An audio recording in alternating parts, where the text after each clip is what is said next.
Welcome to 99 TV. అతడు cinema అనేటువంటిది ఒక అద్భుతం, ఒక క్లాసిక్. అది తెలుగు తెర మీద ఇప్పటికీ కూడా ఎక్కడ ఆ అతడు సినిమా వచ్చినా కూడా, అంటే ఏ ఓటీటీ ప్లాట్ఫామ్లోనా లేకపోతే బిట్స్ అండ్ పీసెస్గా యూట్యూబ్లో కూడా ఉండటం జరిగింది.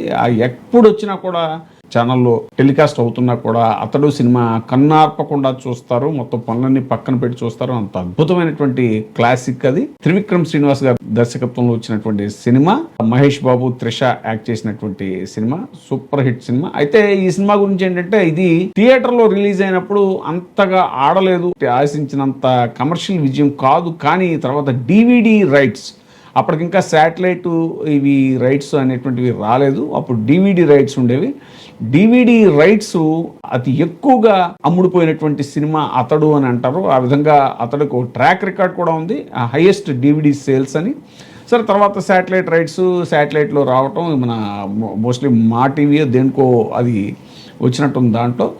సో ఆ సినిమా ప్రసారం అయినప్పుడల్లా కూడా జనాలు ఇప్పటికీ దాన్ని ఆదరిస్తూ ఉంటారు. మరి అలాంటి అతడు సినిమా కథ కూడా చాలా మంచి కథ. అది చాలా పట్టున్నటువంటి కథ. ఒక మనవడిగా మనవడిగా మహేష్ బాబు క్యారెక్టర్ ఏదైతే ఉంటుందో, ఆ క్యారెక్టరు అసలు మనవడు చనిపోయిన ప్లేస్లో ఒక క్రిమినల్ అయినటువంటి, ఒక అసాసిన్ అయినటువంటి ఒక షూటర్ మహేష్ బాబు క్యారెక్టరు, అతను నాజర్ మనవడి ప్లేస్లో ఆ ఇంటికి రావటం, ఆ కుటుంబ విలువలకి, ఆ తర్వాత ఆ కుటుంబ నేపథ్యం, ఆ అనుబంధాలు, ఆత్మీయతలు, అప్పటి వరకు తెలియనటువంటి ఆ బంధాలు, ఆ వరసలు, అవన్నీ కూడా మహేష్ బాబుని కట్టిపడేయటం, ఎప్పటికప్పుడు చెప్పాలి అనుకుంటూ కూడా చెప్పలేకపోవటం. ఈ మధ్యలో CBI investigation, Prakash Raj CBI ఆఫీసర్గా ఆయన చేస్తున్నటువంటి ఇన్వెస్టిగేషన్, ఇవన్నీ జరుగుతున్న నేపథ్యంలో మరదల క్యారెక్టర్ త్రిషతోటి తనకి ప్రేమ, బావ మరదల ప్రేమ, ఇవన్నీ కూడా కలగలిసినటువంటి ఒక అద్భుతమైనటువంటి క్రైమ్ థ్రిల్లర్గా, ఓ ఫ్యామిలీ ఎంటర్టైనర్గా, ఇలా అన్ని ఇంగ్రీడియంట్స్తో ఉన్నటువంటి అతడు సినిమా.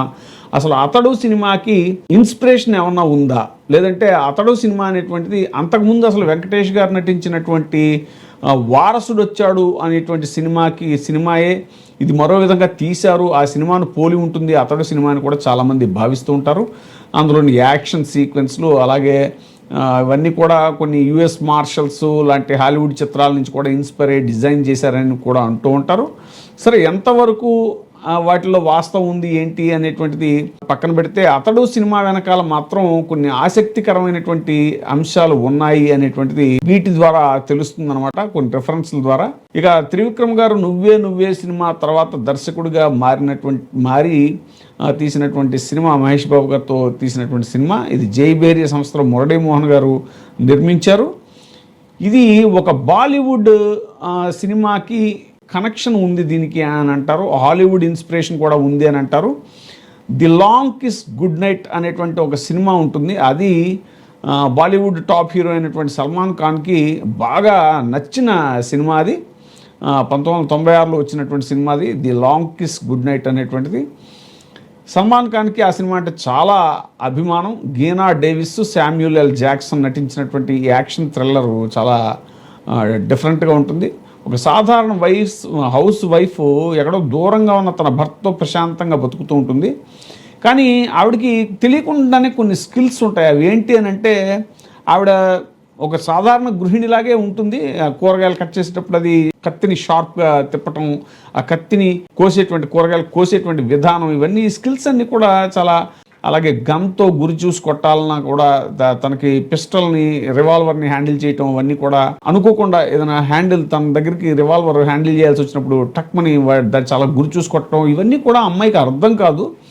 ఏంటి అని అంటే, ఇదేంటి అసలు ఈ స్కిల్స్ అన్ని నాకెందుకు వచ్చాయి అనేటువంటి ఒక ఇదిలో అమ్మాయి ఉంటుంది.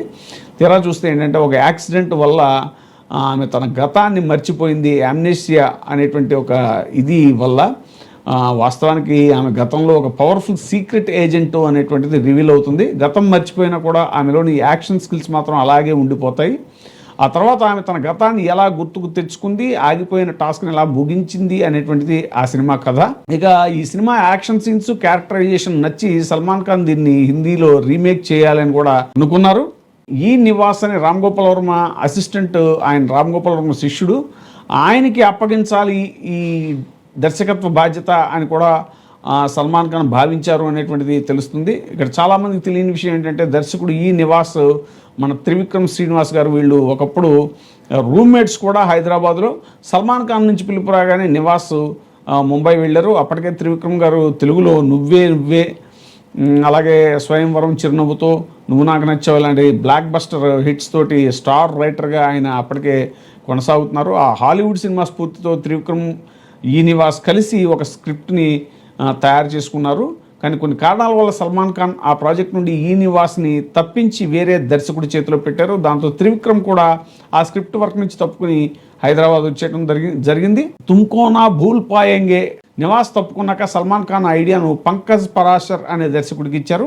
ఆయన సల్మాన్ ఖాన్, సుస్మితా సేన్, మోహినీష్ బెహల్ ముఖ్య పాత్రలో తుమ్కో నా భూల్ పాయేంగే అనే సినిమాగా దాన్ని తీయటం జరిగింది. ఏది హాలీవుడ్ సినిమా ఏదైతే ఉందో ఆ సినిమాని 2002లో వచ్చింది ఆ సినిమా.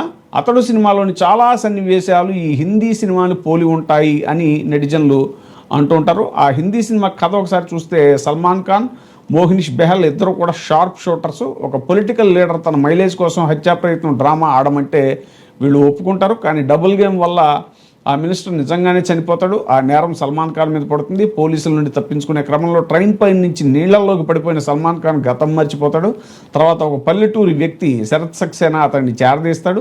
ఒక పెళ్లిలో తనపై దాడి జరిగినప్పుడు సల్మాన్ తెలియకుండానే గన్స్ ఉపయోగించి అందరినీ షూట్ చేస్తాడు. ఒక పల్లెటూరి కుర్రాడికి ఈ స్కిల్స్ ఎలా వచ్చాయా అని అందరూ షాక్ అవుతారు.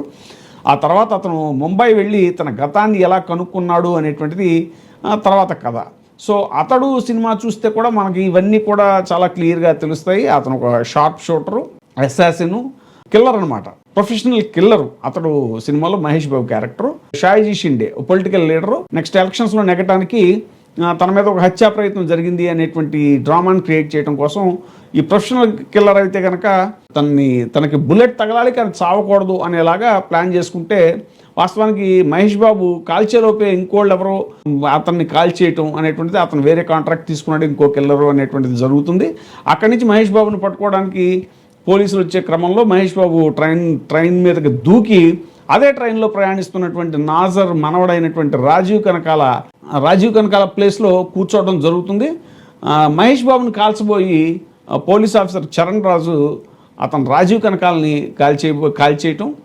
సో అలాగా రాజీవ్ కనకాల ప్లేస్లో ఆ పల్లెటూరికి వాళ్ళ ఇంటికి వెళ్ళటం అనేటువంటి ఆ ఇంటికి మనవడగా మహేష్ బాబు వెళ్ళటం, అక్కడి నుంచి కథ ఆ ఫ్యామిలీలో కలిసిపోవటం, తర్వాత సిబిఐ ఆఫీసర్ ఎంక్వైరీకి రావటం, ఇలాగా వరుస పెట్టి ఇవన్నీ జరుగుతాయి. సో ఇది చాలా దగ్గరగా ఆ హిందీ సినిమా ఇప్పుడు మనం చెప్పుకున్నటువంటి నా భూల్ పాయేంగే ఏదైతే ఉందో దానికి సంబంధించినటువంటి కథలాగే మనకి క్లియర్గా తెలుస్తుంది. తుమ్కో నా భూల్ పాయేంగే ఆ సినిమా అనేటువంటిది క్లియర్గా తెలుస్తుంది.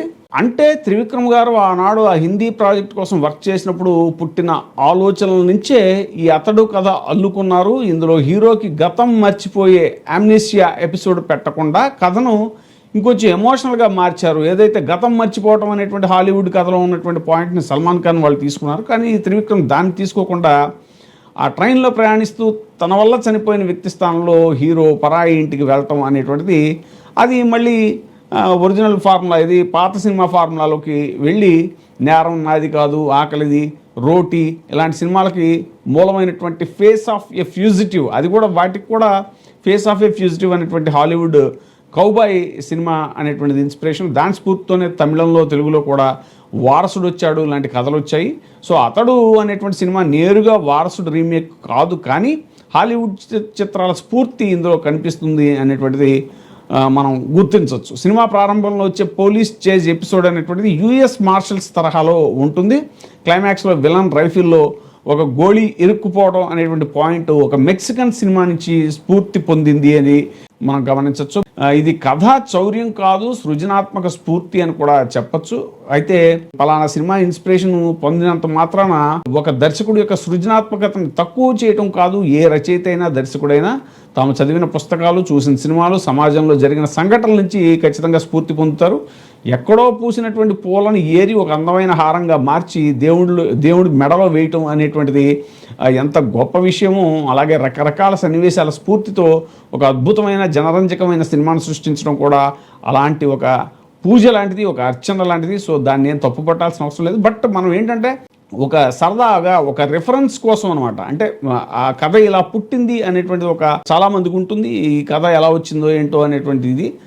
సో అదొక మనం ఇదిగా చెప్పుకోవడమే తప్ప ఈ రాసిన స్క్రిప్ట్ని యాజ్ ఇట్ ఈజ్ కాపీ కొట్టడం నేరం, ద్రోహం అవ్వచ్చు. కానీ ఇలా స్ఫూర్తి పొంది చేయటం అనేటువంటిది మాత్రం దానికి తెలుగుదనాన్ని, అద్భుతమైన డైలాగ్స్ని జోడించి అతడు లాంటి మాస్టర్ పీస్ తీయటం అనేటువంటిది ఖచ్చితంగా త్రివిక్రమ్ శ్రీనివాస్ గారిని అభినందించాల్సినటువంటి విషయం. అయితే the long kiss good night cinema స్ఫూర్తితో తెలుగులో ఇంకో అగ్ర హీరోతో సినిమా కూడా వచ్చింది. ఆ సినిమా ఏంటి అనేటువంటిది కూడా మనం తర్వాత చెప్పుకుందాము. Thank you very much.